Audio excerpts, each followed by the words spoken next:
По неполни 2 години откако беше именуван државниот обвинител Љупчо Коцевски си поднесе оставка од функцијата. Еден час пред закажаната собраниска седница на чиј дневен ред беше владиниот предлог за негово разрешување, Коцевски одлуката ја соопшти на пресконференција. Остана на ставот дека постапката за негово разрешување е политичка одлука и затоа се одлучил на ваков чекор. Поканата да присуствува на седницата рече дека ја добил еден час пред почетокот, но не и предлогот и не знаел на што треба да се произнесе. Станува збор за предлог кој не е заснован ниту на закон, ниту на факти, туку представува опасен преседан со далекусежни последици по независноста на јавното обвинителство. Овој предлог, како основи за разрешување, од она што го имам како сознанија, содржи само 3 реда, а ниту еден од нив нема образложение или аргументирана подкрепа. Законот е јасен. Државниот јавен обвинител може да биде разрешен само доколку се утврди дека сторил тешка дисциплинска повреда.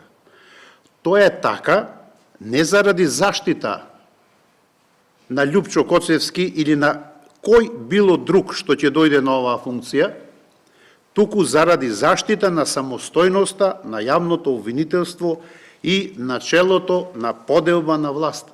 Коцевски рече дека откако дошол на функцијата, јавното обвинителство функционирало во услови на сериозни кадровски и материјални ограничувања, но и покрај тоа имал видливи и мерливи резултати. Посочи дека се сработени голем број на предмети од висок јавен интерес, во кои се опфатени осомничени лица, блиски до различни политички и бизнис центри на моќ.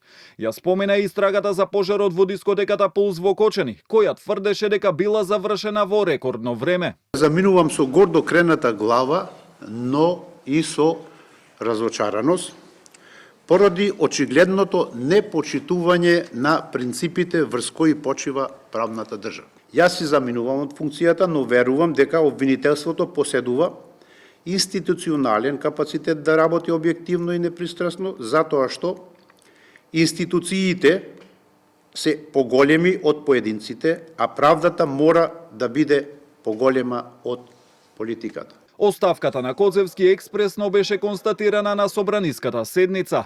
Сега, според законот, по предлог на влада, собранието треба да распише оглас за именување на јавен обвинител, а според критериумите, на него ќе може да се пријават само обвинители и судии и кривичари со најмалку 10 години искуство. До изборот на нов државен јавен обвинител, на местото на Коцевски треба да биде назначен вршител на должност, кој треба да го назначи Советот на јавните обвинители.